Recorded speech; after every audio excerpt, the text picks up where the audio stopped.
Hello दोस्तों, आज का हमारा जो सब्जेक्ट है उसका नाम है फार्मास्यूटिकल माइक्रोबायोलॉजी। और आज के इस वीडियो में यूनिट थर्ड को देखने वाले हैं जिसका नाम है study of fungus and virus. इस यूनिट में दोनों पढ़ना होता है, फंगस और वायरस के morphology, classification, reproduction and etcetera, ये सभी पढ़ने होते हैं फंगस और वायरस के। लेकिन आज के इस वीडियो में हम लोग सिर्फ फंगस को कवर करने वाले हैं। नेक्स्ट वीडियो में आपको वायरस के बारे में बताया जाएगा। चलिए देखते हैं फंगस क्या होता है। Fungus is a heterogeneous organism. Fungus जो होता है वो हेट्रोजीनियस ऑर्गेनिज्म होता है, which means they require organic compound. ठीक है, इसको ऑर्गेनिक कंपाउंड की जरूरत होती है for nutrition and growth. Fungus जो होता है वो हेट्रोजीनियस ऑर्गेनिज्म होता है। अब यहाँ पे एक जो टर्म आया हुआ है हेट्रोजीनियस ऑर्गेनिज्म। हेट्रोजीनियस ऑर्गेनिज्म क्या होता है? ठीक है, तो हेट्रोजीनियस ऑर्गेनिज्म वो ऑर्गेनिज्म होते हैं जो सेप्रोफाइटिक होते हैं। ठीक है, सेप्रोफाइटिक होते हैं। और दूसरा पैरासाइटिक होते हैं, और जो तीसरा होता है वो होता है सिम्बायोटिक। ठीक है, यानी जो ऑर्गेनिज्म ये तीनों कैरेक्टर रखते हैं उसको बोला जाता है हेट्रोफिक ऑर्गेनिज्म। तो दोस्तों, जो फंगस होती है वो सेप्रोफाइटिक भी होती है, पैरासाइटिक भी होती है और सिम्बायोटिक भी होती है। अब चलिए समझते हैं कि सेप्रोफाइटिक क्या होता है, पैरासाइटिक क्या होता है और सिम्बायोटिक क्या होता है, तभी आपको ये हेट्रोजीनियस का मतलब समझ में आएगा। सेप्रोफाइटिक ऑर्गेनिज्म होता है वह ग्रो होता है सिर्फ डेड ऑर्गेनिज्म पे। ठीक है, आपने देखा होगा कि जो ट्री होते हैं, ट्री जब डेड हो जाते हैं तो वहाँ पे आप देखेंगे कुछ फंगी वहाँ पे डेवलप कर जाती हैं। ठीक है, तो जो वहाँ पे डेवलप होते हैं वो सेप्रोफाइटिक होती है, वो भी फंगी ही होती है। ठीक है, और दूसरा जो होता है वो होता है पैरासाइटिक। तो पैरासाइटिक वह ऑर्गेनिज्म होती है जो लिविंग, ठीक है, लिविंग ऑर्गेनिज्म पे डेवलप करती है। आपने देखा भी होगा कि आपको खाज खुजली होता है तो उसमें भी क्या होता है कि फंगी डेवलप कर जाती है, वही होता है पैरासाइटिक। वो फंगस पैरासाइटिक होता है। जब भी आपको खाज खुजली हो रहा है तो वहाँ पे फंगस डेवलप हुआ है और वो फंगस पैरासाइटिक है। और जो डेड ऑर्गेनिक पर डेवलप हो रहा है वो सेप्रोफाइटिक है। और जो तीसरा है वह है सिम्बायोटिक। ठीक है, देखिए सिम्बायोटिक वह ऑर्गेनिज्म होते हैं जो living as well as dead, ठीक है, लिविंग और एज वेल एज डेड, ठीक है, ये दोनों का मिक्सचर में डेवलप होते हैं। जैसे एग्जाम्पल में लाइकेन। ठीक है, लाइकेन जो होता है वो अलगा और फंगे, ये दोनों का कंपोजिशन होता है। ठीक है, अलगा, ठीक है, और फंगे, उसको बोला जाता है लाइकेन। ठीक है, तो आपको तो समझ में आ गया होगा अब तक कि हेट्रोफिक ऑर्गेनिज्म क्या होता है। जो फंगस होते हैं वो हेट्रोफिक ऑर्गेनिज्म होते हैं, उन्हें रिक्वायर्ड होती है ऑर्गेनिक कंपाउंड की फॉर न्यूट्रिशनल एंड ग्रोथ। ठीक है, न्यूट्रिशन और ग्रोथ के लिए उनको ऑर्गेनिक मैटर चाहिए, अदरवाइज वो डेवलप नहीं होंगे। नेक्स्ट है fungi are spore bearing eukaryote. ठीक है, फंगी जो होती है यूकैरियोटिक्स होती है और इसके पास स्पोर होता है, जिससे क्या होता है कि वो अपना नेक्स्ट जनरेशन कंटिन्यू कर पाती है। फंगी में भी यूनिसेलुलर और मल्टी सेलुलर। देखिए, फंगी जो होती है वो यूनिसेलुलर भी हो सकती है और मल्टी सेलुलर भी हो सकती है। तो इसके पास दोनों कैरेक्टर वाले होते हैं फंगी के पास। Fungi include moulds and yeast. ठीक है, फंगी को दो पार्ट में डिवाइड किया गया है generally on the basis of unicellular और मल्टी सेलुलर। ठीक है, जैसे आप देखेंगे तो मोल्ड्स जो होती है वो क्या होती है, फिलामेंटस होती है और मल्टी सेलुलर होती है। ठीक है, इसके पास बहुत सारे सेल होते हैं। ठीक है, लेकिन जो ईस्ट होती है उसके पास सिर्फ एक ही सेलुलर होती है। और जिससे क्या होता है कि जैसे अमीबा आप देखे होंगे, अमीबा के पास क्या होती है, यूनिसेलुलर होती है। ठीक है, और एक ऐसे अपने नेक्स्ट जनरेशन को कंटिन्यू करती है, ये कभी भी नहीं मरता। अमीबा एक ऐसा लिविंग ऑर्गेनिज्म है जो इस धरती पर जब से आया हुआ है तब से जिंदा है। ठीक है, वो कभी नहीं मरता है। क्यों? क्योंकि इसमें बाइनरी फ्यूजन होता है। ठीक है, बाइनरी फ्यूजन होने से क्या होता है, जैसे यह अमीबा है, अमीबा क्या होगा कि न्यूक्लियस का दो पार्ट होगा। ठीक है, न्यूक्लियर दो पार्ट में डिवाइड होगा और यहाँ से सेल कट के बाहर निकल आएगा और यहाँ से ये अलग हो जाएगा। तो इस तरह से ये क्या हो जाएंगे, दो हो जाएंगे। ठीक है, इस तरह से दो हो जाएंगे। ठीक है, एक ही से दो हो जाएंगे। तो इसी तरह इसमें होता है, ईस्ट में होता है कि यह यूनिसेलुलर ऑर्गेनिज्म होता है और इसी तरह इसका एसेक्सुअल रिप्रोडक्शन इसमें फॉलो किया जाता है। पे आप देखेंगे कि यहाँ पे ईस्ट है और यहाँ पे मोल्ट है। तो ईस्ट का जो आप देख पा रहे हैं कि इसमें कैसे बड बन रहा है, यहाँ पे ध्यान से देखेंगे।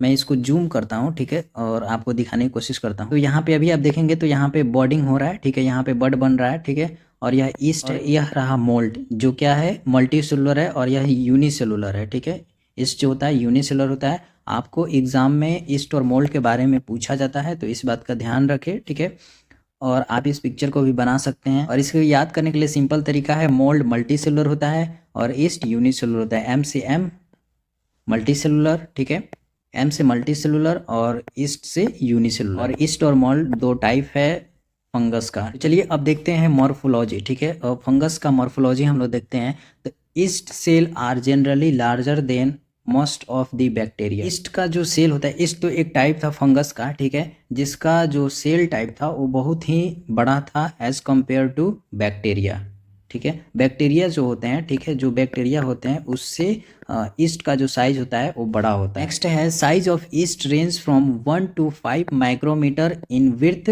And from 5 to 30 micrometre in length, ठीक है।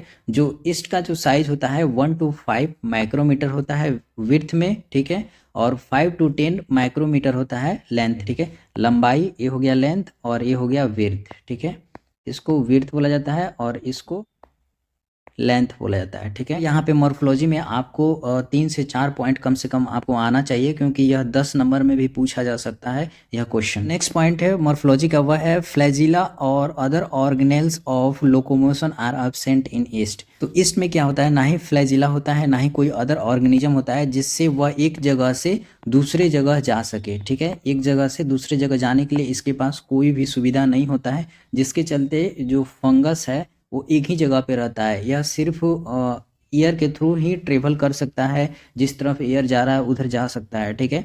लेकिन इसके पास कोई अपना पर्सनल लोकोमोशन करने के लिए कोई भी ऑर्गेनेल्स नहीं होता है, जबकि बैक्टीरिया में यह पाया जाता है लोकोमोशन। नेक्स्ट है cell wall constitute of fungi are mainly chitin और ग्लूकान। सेल वॉल होता है फंगस का, वह या तो काइटिन से बना होगा या फिर ग्लूकान से बना होगा। आपको याद नहीं रहे तो सेल वाल फंगस का काइटिन से होता है, सी से सेल वाल और सी से काइटिन, आपको याद रखना है। और काइटिन जो होता है वो बहुत हार्ड होता है, रेसिस्टेंस होता है, ठीक है, जिसके चलते फंगस जो होता है किसी भी हार्श कंडीशन में डेवलप कर जाता है, ठीक है।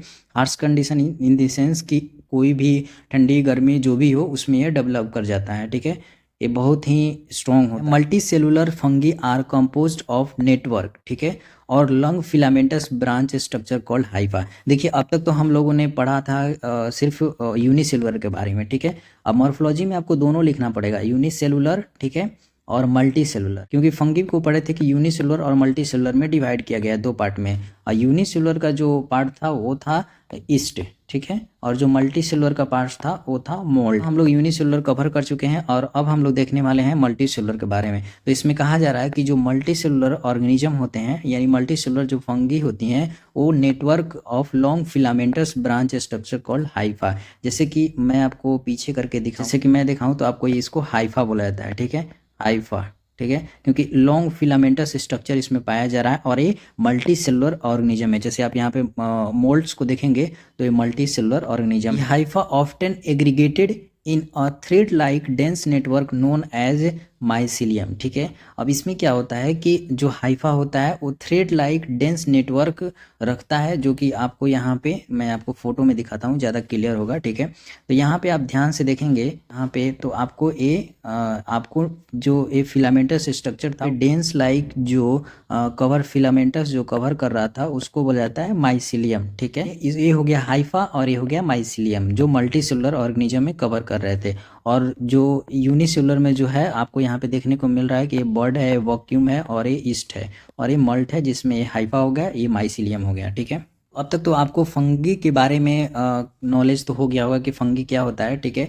फंगी जो हेटेरो ऑर्गेनिज्म होता है और इसको 2 भागों में डिवाइड किया गया है, जैसे कि आप यहाँ पे देखेंगे ईस्ट और मोल्ड के बारे में, ठीक है। आपको इन्हीं के दोनों के बारे में अगर आप मॉर्फोलॉजी में लिख देते हैं, ठीक है, मॉर्फोलॉजी में, तो आपको अच्छे नंबर मिल जाते हैं। हम लोग देखने वाले हैं, पहला हम लोग का टॉपिक क्लियर हो चुका है जो था मॉर्फोलॉजी। अब हम लोग देखने वाले हैं क्लासिफिकेशन, यानी फंगी को कितने भागों में डिवाइड किया गया on the basis of spore containing या फिर on the basis of sexual organism, ठीक है, उस बेसिस पे कितने पार्ट में डिवाइड किया गया है, ठीक है। जो फंगी है उसको 4 पार्ट में क्लासीफाई किया गया है, ठीक है, डिवाइड किया गया है। और जो पहला है फाइकोमाइसिटीज और दूसरा है स्कोमाइसिटीज, बेसिडोमाइसिटीज और ड्यूटेरोमाइसिटीज, ये 4 पार्ट है। इसको आप क्लास 11th में भी पढ़ा होगा अगर आप बायोलॉजी स्ट्रीम से हैं तो। पे भी इसी को कवर करना है आपको। फाइकोमाइसिटीज के बारे में 5 लाइन आना चाहिए, स्कोमाइसिटीज के बारे में 5 लाइन आपको आना चाहिए, बेसिडोमाइसिटीज के बारे में और ड्यूटेरोमाइसिटीज के बारे में भी 5 लाइन आना चाहिए, ठीक है। ज़्यादा से ज़्यादा आपको आता है तो अपने हिसाब से मार्क्स बेसिस पे एग्जाम में सॉल्यूशन लिख मिनिमम आपको 5 पॉइंट आना चाहिए। मैं आपको बताऊंगा, बहुत ही सिंपल है ये याद करना। जैसे मैं अभी फंगी के मॉर्फोलॉजी आपको बता दिया कितना सिंपल, उसी तरह से आपको क्लासिफिकेशन भी आ जाएगा। क्लासिफिकेशन में सबसे पहले हम लोग देखते हैं फाइकोमाइसिटिस। फाइकोमाइसिटिस होते हैं उसको हम लोग ओमाइसिटिस भी कहा जाता है, ठीक है। फाइकोमाइसिटिस को ओमाइसिटिस भी कहा जाता है।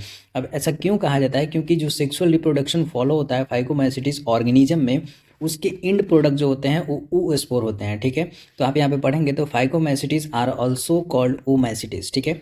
अब ऐसा क्यों कहा जा रहा है ओमाइसिटिस? ठीक है, because oospore is produce at the end of sexual reproduction. Sexual reproduction phycomycetes में होता है उसके इंड प्रोडक्ट, यानी लास्ट में जब भी सेक्सुअल रिप्रोडक्शन हो रहा है उसके लास्ट में oospore बनता है। इसके कारण फाइकोमाइसिट को oomaitids भी कहा जाता है। तो इससे तो आपको दो बात क्लियर हो गया कि सेक्सुअल रिप्रोडक्शन में oospore बनता है, ठीक है। तो आप एक और एक्स्ट्रा पॉइंट लिख सकते हैं इसको बनाकर, फाइकोमाइसिटिस में सेक्सुअल रिप्रोडक्शन में oospore at the end product होता है, ठीक है।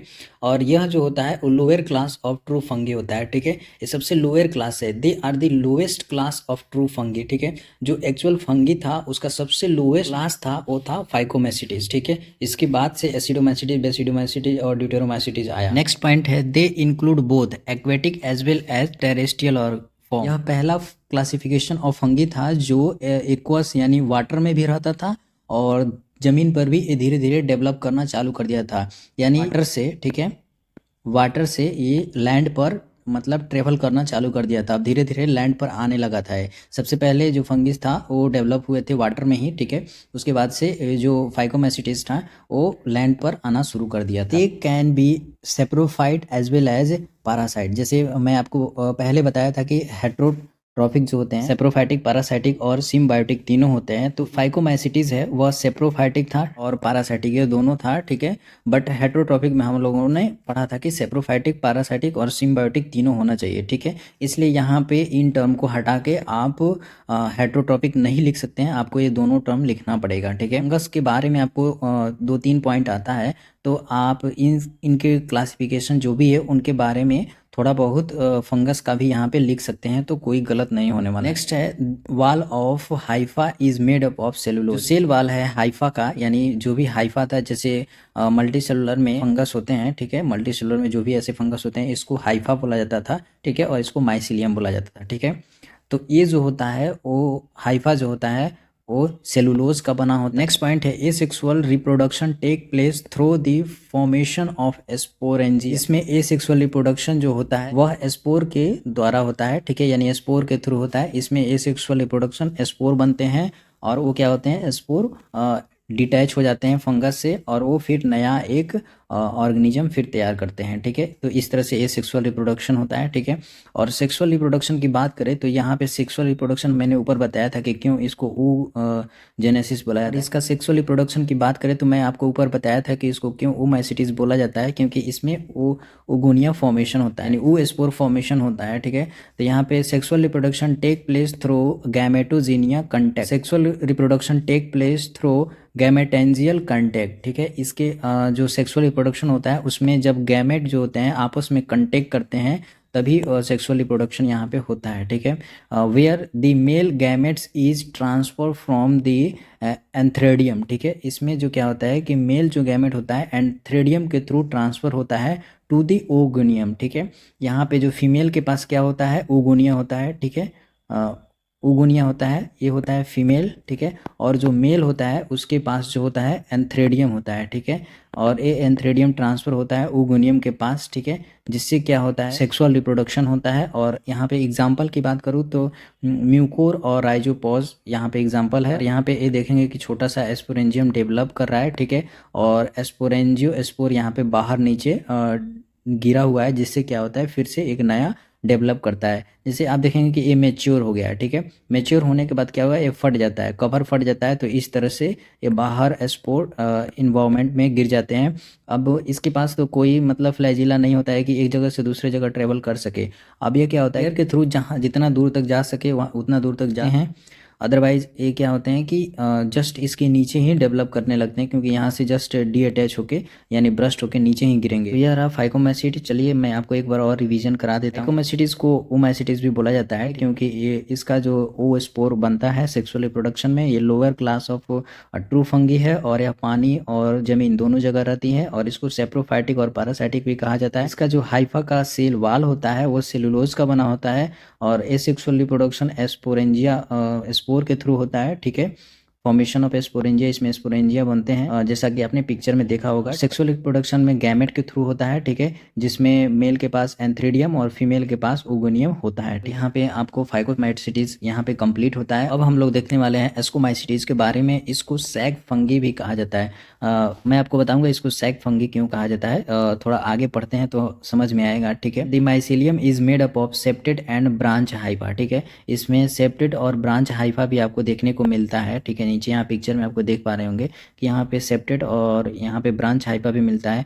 अब देखिए यहाँ पे एस्कोमाइसीट्स है वो टेरेस्ट्रियल और पैरासाइटिक होते हैं। यहाँ पे टेरेस्ट्रियल के बारे में तो आपको पता ही होगा कि लैंड पे ये डेवलप हो चुका था। जो फाइकोमाइसीट्स था वो वाटर से लैंड पर आ चुका था। ठीक है, अब यहाँ पे लैंड से इसमें डेवलपमेंट होना चालू हो गया था, और ये लैंड से अब ये पैरासाइटिक बन चुका था। ठीक है, तो यहाँ पे कोरिलेट करेंगे तो आपको पैरासाइटिक को मैंने पढ़ाया था फंगस में। फंगस का जब पढ़ा रहा था फंगस के बारे में, तो वहाँ पे मैंने बताया था कि पैरासाइटिक जो ऑर्गेनिज्म होते हैं वो लिविंग ऑर्गेनिज्म, ठीक है, लिविंग ऑर्गेनिज्म पे डेवलप होते हैं। यानी जैसे आपके बॉडी पर डेवलप हो गए या फिर किसी एनिमल के बॉडी पर डेवलप हो गए। ठीक है, जिससे खाज खुजली होता है ना, वहीं पैरासाइटिक डेवलपमेंट हो जाती है। एस्कोमाइसीट्स जो था वो टेरेस्ट्रियल भी था और पैरासाइटिक भी था। ठीक है, और इसका जो पोलवाइडी था वो मोनोपोलवाइडी था। ठीक है, और मोटाइल स्टेज इसके पास भी नहीं था। जैसे बैक्टीरिया के पास मोटाइल स्टेज था तो इसके पास नहीं था। ये भी कहीं ट्रेवल करके नहीं जा सकता था, अपने पैरों पे नहीं जा सकता था। ठीक है, तो इसका सेक्सुअल जो स्पोर था एस्को स्पोर था, और एसेक्सुअल जो स्पोर था वो किनोडिया था। तो इस तरह से आपको इसमें से 2-3 पॉइंट आना चाहिए, जैसे सेक्सुअल रिप्रोडक्शन, एसेक्सुअल रिप्रोडक्शन। जैसे एसेक्सुअल रिप्रोडक्शन में कोनिडिया था। ठीक है, कोनिडिया इसमें डेवलप हुआ। जैसे आप देखेंगे कोनिडिया मतलब कि यहाँ पे छोटा छोटा स्पोर आपको देखने को मिल रहा है, यही है कोनिडिया।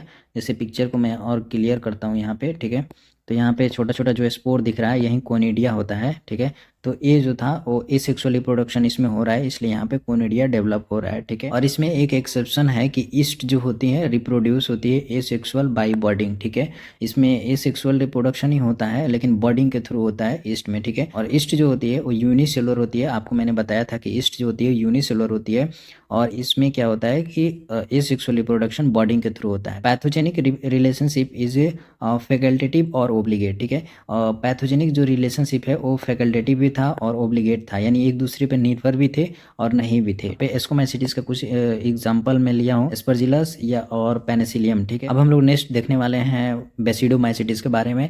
बेसिडोमाइसीट्स जो होते हैं उसको बोला जाता है क्लब फंगी। ठीक है, इसको बोला जाता है क्लब फंगी। सो क्लब फंगी क्यों बोला जाता है, अब आप पिक्चर देखें ही अंदाजा लगा सकते हैं। इसका हैबिटेट्स होता है वो टेरेस्ट्रियल होता है। ठीक है, ये सिर्फ लैंड पर मतलब रहते हैं। ठीक है, ये कोई एनिमल पे डेवलप नहीं करते हैं। ठीक है, और ये आपने देखा होगा कि डेड ऑर्गेनिक मैटर पे ज़्यादा डेवलप करते हैं। ठीक है, तो डेड पर डेवलप करते हैं तो ये सेप्रोफाइटिक ऑर्गेनिज्म होते हैं। ठीक है, और इसका मोटाइल स्टेज भी एब्सेंट होता है, इसमें कोई मोटिलिटी नहीं होती। सेक्सुअल रिप्रोडक्शन है वो बेसिडो स्पोर होता है। ठीक है, इसमें भी स्पोर डेवलप होता है, यहाँ से स्पोर बनता है। स्पोर जब लैंड पे पड़ता है तो फिर से डेवलप होता है एक बेसिडोमाइसीट्स। एसेक्सुअल स्पोर जो होता है एंथ्रोस्पोर होता है, और ओइडिया और कोनिडिया। ठीक है, तो यहाँ पे देखेंगे पिछले में भी हम लोग ने देखा था तो उसका भी जो स्पोर था वो कोनिडिया था। तो इस तरह से आपको याद करने में बहुत आसानी होगा। ठीक है, यानी एसिडोमाइसीट्स और बेसिडोमाइसीट्स दोनों में कोनिडिया है। ठीक है, और यह दोनों टेरेस्ट्रियल है। नेक्स्ट है पैथोजेनिक रिलेशनशिप, यहाँ पे देखें तो फैकल्टेटिव और ऑब्लिगेट इसमें भी दोनों होता है। नेक्स्ट है ड्यूटेरोमाइसीट्स। ठीक है, जो फर्स्ट पॉइंट है वो है कि इसको हम लोग commonly known as fungi imperfection. ठीक है, यहाँ पे इम्परफेक्शन कहने का मतलब है कि यहाँ पे कुछ अधूरापन था। फंगी डेवलप तो हो चुका था लेकिन कुछ अधूरापन था, जिसके चलते ड्यूटेरोमाइसीट्स को commonly known as fungi imperfection. ठीक है, इसको इम्परफेक्शन कहा जाता है। ठीक है, और यहाँ पे इसका जो हैबिटेट था तो ये सॉइल में भी था। ठीक है, वाटर में भी था और प्लांट में भी था। ठीक है, तो यह तीनों जगह डेवलप कर जा रहा था फंगी, ठीक है। जैसे फाइकोमैसिड था वो वाटर में भी डेवलप करता था और टेरेस्ट्रियल यानी ज़मीन पे भी डेवलप कर जाता था, लेकिन यह फंगी जो था वो प्लांट में भी डेवलप कर जाता था, ठीक है, प्लांट पे भी डेवलप करता था, ठीक है। इसका जो प्लोइडी था वो डाइप्लॉइडी था, ठीक है। एग्जाम में आपको याद आए तो लिख सकते हैं, अदरवाइज आप इसे छोड़ भी सकते हैं, ठीक है। और जो मोटाइल स्टेज था वो एब्सेंट था, जैसे बैक्टीरिया में मोटाइल स्टेज होता है पर इसमें फंगी में नहीं पाया जाता है, ठीक है। सेक्सुअल जो स्पोर होता है वो भी एब्सेंट होता है, ठीक है। और एसेक्सुअल जो स्पोर होते हैं वो होता है कोनेडिया, ठीक है। तो जैसे तीन जो फाइकोमैसिटिस को छोड़कर जितने भी आपको क्लासिफिकेशन है उसमें आपको कोनेडिया जरूर पाया जाता है, ठीक है। और सब में मोटाइल स्टेज एब्सेंट होता है। तो इस तरह से आप 2 पॉइंट तो ऐसे ही क्लियर कर लेंगे, ठीक है। और तीसरा पॉइंट हैबिटेट, ठीक है। हैबिटेट सब में टेरेस्ट्रियल तो है ही लगभग, ठीक है। तो इस तरह से आप सब में टेरेस्ट्रियल डाल सकते हैं, ठीक है। हैबिटेट हो गया। उसके बाद से आपको पिक्चर बना देना है और एग्जाम्पल लिख देना है, ठीक है।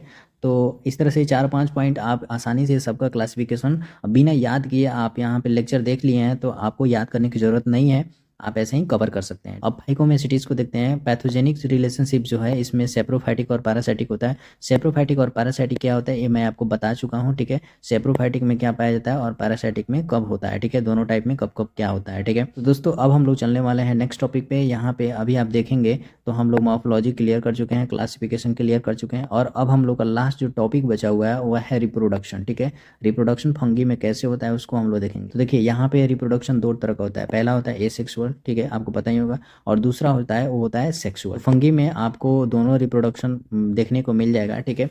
यहाँ पे देखने की बात यह है कि अगर एसेक्सुअल रिप्रोडक्शन हो रहा है तो इसमें कोई भी सेक्स सेल नहीं होता है, ना ही कोई सेक्स ऑर्गेन होता है, और ना ही कोई न्यूक्लियस यूनाइटेड होते हैं। यानी न्यूक्लियस में भी कोई भी ऐसा नहीं कि न्यूक्लियस आपस में आ गए, मिल गए, उसके बाद से डेवलप्ड हुआ, उसके बाद से डिवीजन हुआ, ऐसा कुछ नहीं होता है। बस बॉडी से ही स्पोर डेवलप होते हैं और उस स्पोर से कोनेडिया डेवलप हो जाते हैं और वो ज़मीन पे पड़ते हैं और वो फिर से नया एक ऑर्गेनिज्म बन जाते हैं। नेक्स्ट पॉइंट है it may be accomplished by budding और स्पोर और सोमैटिक सेल, ठीक है।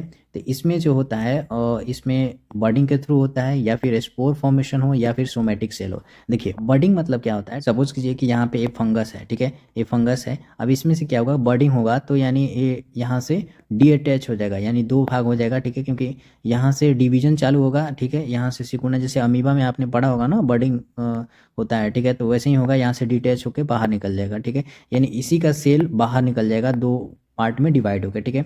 और जो स्पोर होता है, ठीक है, तो स्पोर इससे बिल्कुल अलग होता है, ठीक है। जैसे सपोज कीजिए कि ये फंगी है, ठीक है, तो यहाँ पे एक पाउच होगा, ठीक है। इस पाउच में बहुत सारे यहाँ पे स्पोर बनेंगे, ठीक है, बहुत सारे स्पोर बनेंगे, और यही स्पोर जब बाहर ब्रस्ट होकर निकलेंगे, ये जो लेयर है ये ब्रस्ट हो जाएगा यानी फट जाएगा, तो ये नीचे गिर जाएंगे, ठीक है। तो यहाँ पे फिर वो क्या करेंगे, एक न्यू यहाँ पे फंगी का डेवलप हो जाएगा, यहाँ पे न्यू फंगी फिर से जर्मिनेट हो जाएगा, ठीक है।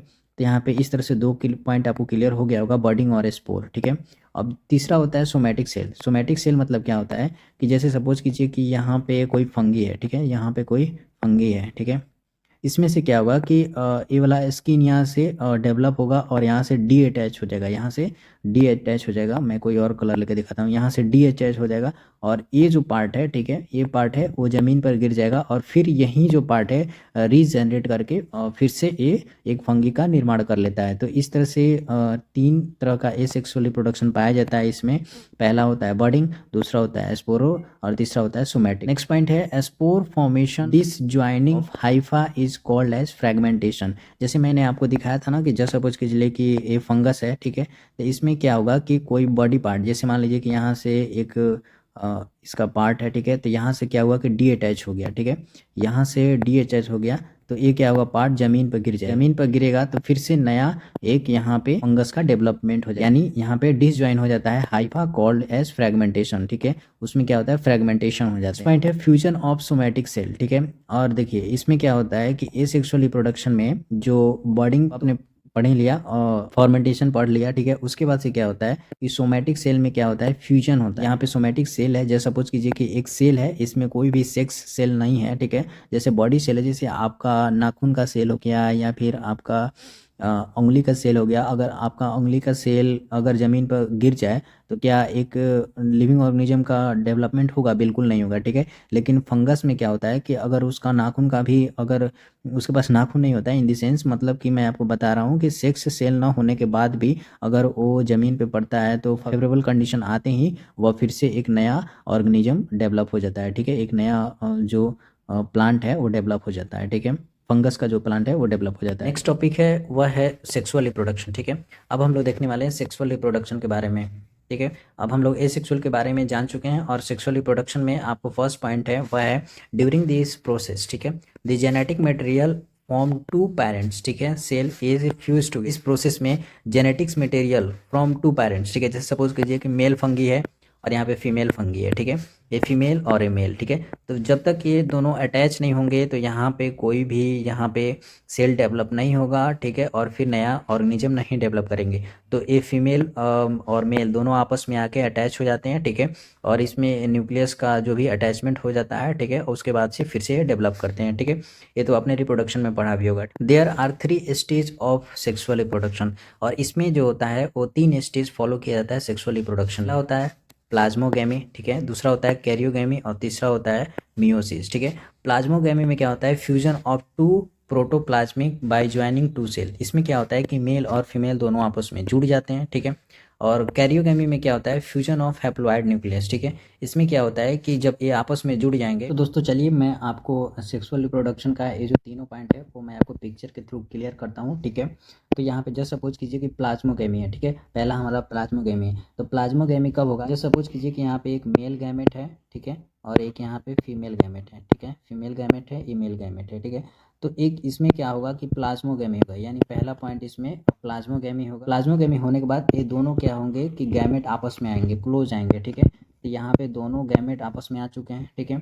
अब क्या होगा? इसके बाद से नेक्स्ट स्टेज होगा कैरियोगेमी, ठीक है, कैरियोगेमी, ठीक है। तो कैरियोगेमी मतलब इसमें न्यूक्लियस में कुछ छेड़खानी होगा, ठीक है। तो ये जो पहला जो प्लाज्मोगेमी हुआ था इसमें जो भी यहाँ पे सेल बने इसको इसको कहा जाता है डाइकैरियोन, ठीक है, इसको डाइकैरियोन बोला जाता है, ठीक है। आपको याद करने की बात नहीं है लेकिन मैं आपको बता दे रहा हूँ बस, ठीक है। उसके बाद से कैरियोगेमी होगा। कैरियोगेमी होने के बाद क्या होंगे? न्यूक्लियस आपस में फ्यूज कर जाएंगे। अब एक ही न्यूक्लियस बच गया, ठीक है, दोनों आपस में फ्यूज कर गए हैं, ठीक है। तो इसको जो बोला जाता है सिनकैरियोन, ठीक है, सिनकैरियोन, ठीक है, इसको सिनकैरियोन बोला जाता है। अब देखिए इसके बाद जो होता है अब क्या होगा कि इसमें माइटोसिस होगा। यहाँ पे आप तीसरी पॉइंट देख रहे होंगे कि यहाँ पे माइटोसिस हो रहा है, ठीक है। तो जब माइटोसिस होता है तो आपने पढ़ा होगा एक सेल 4 भागों में डिवाइड हो जाते हैं, ठीक है। और यह जो 4 भाग होंगे वो ये स्पोर का फॉर्मेशन होगा, ये चारों स्पोर फॉर्मेशन करेंगे, तो इसको बोला जाता है स्पोर, ठीक है, स्पोर, ठीक है। तो इस तरह से प्लाज्मोगेमी, कैरियोगेमी और मियोसिस के थ्रू सेक्सुअल रिप्रोडक्शन होता है। मैं आपको फिर से समझा देता हूँ कि मेल गैमेट और फीमेल गैमेट आपस में आते हैं और प्लाज्मोगेमी होता है। प्लाज्मोगेमी के थ्रू डाइकैरियोन्स का निर्माण होता है। उसके बाद से क्या होता है कि कैरियोगेमी नेक्स्ट स्टेज चलता है। उसमें क्या होता है? कैरियोगेमी में न्यूक्लियस आपस में आके फ्यूज हो जाते हैं, यहाँ पे न्यूक्लियस फ्यूज हो जाते हैं, और जब न्यूक्लियस फ्यूज हो जाते हैं उसके बाद से क्या होता है? यहाँ पे मियोसिस होता है, ठीक है, मियोसिस यानी थर्ड वाला स्टेप यहाँ पे होता है। और मियोसिस होने के बाद हर एक सेल आपको 4 भागों में डिवाइड हो जाते हैं, ठीक है। और 4 भागों में डिवाइड होंगे तो एक क्या होगा? स्पोर होगा, स्पोर का फॉर्मेशन होगा, ठीक है। तो ये सेक्सुअल रिप्रोडक्शन में आपको देखने को मिलता है। यहाँ पे देखेंगे कि आपको यहीं लिखा हुआ है, यहाँ पे थ्योरी में लिखा हुआ है कि fusion of two protoplasmic by joining two cell, और कैरियोगेमी में fusion of haploid nucleus nuclei. Meiosis में कहा जा रहा है कि chromosomes are reproduce to haploid number in fungi, यानी फंगी में gametangials are the sex organ, ठीक है। इसमें गैमेटेंजियल जो होता है वो सेक्स ऑर्गन होता है, ठीक है। मेल गैमेटेंजिया आर एंथ्रीडियम और फीमेल आर ओगोनिया। तो दोस्तों इस तरह से हमारा सेक्स रिप्रोडक्शन का सेक्सुअल और एसेक्सुअल कंप्लीट हो चुका है। नेक्स्ट है वो है सेक्सुअल रिप्रोडक्शन में जो सेक्स स्पोर होते हैं वो बहुत ही टाइप के होते हैं, ठीक है, वैरायटी ऑफ टाइप होते हैं। तो चलिए देखते हैं कि कैसे कैसे किस टाइप के होते हैं, ठीक है।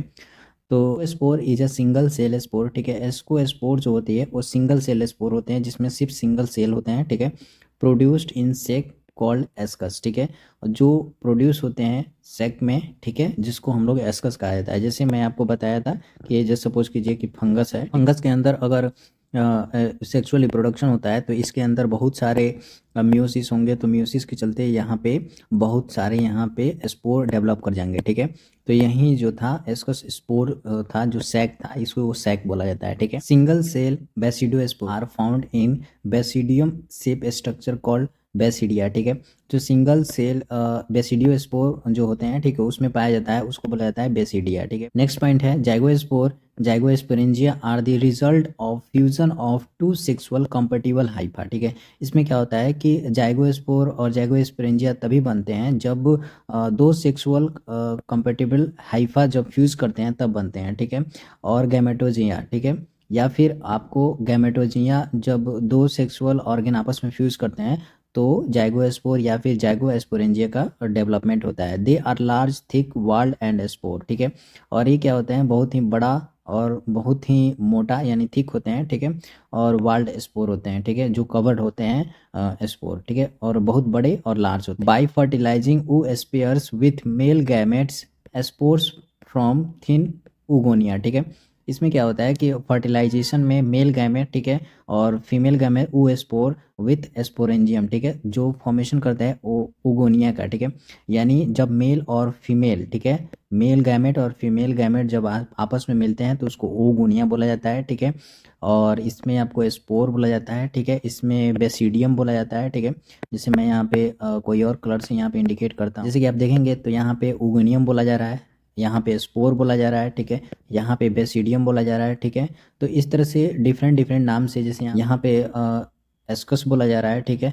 तो इस तरह से डिफरेंट डिफरेंट नाम से जाना जाता है, जैसे जैसे डेवलपमेंट होता है जिस तरह से उस हिसाब से उसका नाम दिया गया है, ठीक है। इस तरह से आज का हमारा जो टॉपिक फंगस था, ठीक है, वो कवर होता है, ठीक है। अगर आपको कोई प्रॉब्लम आ रही है फंगस में तो आप हमें कमेंट करके बताएं, जो भी डाउट है आपको कमेंट करें। ये जो पीडीएफ है आपको डिस्क्रिप्शन बॉक्स में मैं दे दूंगा, आप वहाँ से इसे डाउनलोड कर सकते हैं। ये टॉपिक बहुत ही इम्पोर्टेंट है क्योंकि इससे आपको 10 मार्क्स का क्वेश्चन आता है, 10 मार्क्स या फिर 7 मार्क्स, मिनिमम आपको 7 मार्क्स तो आ ही जाता है, ठीक है। तो इसे आप ज़रूर कर कर जाएँ, ठीक है, क्योंकि ये बहुत ही इंपॉर्टेंट है। और हम लोग नेक्स्ट चैप्टर में हम लोग कवर करने वाले वायरस को, क्योंकि फंगस अब कंप्लीट हो चुका है, तो नेक्स्ट चैप्टर हम लोग वायरस रहेगा। मिलते हैं नेक्स्ट वीडियो में, तब तक के लिए बाय, टेक केयर।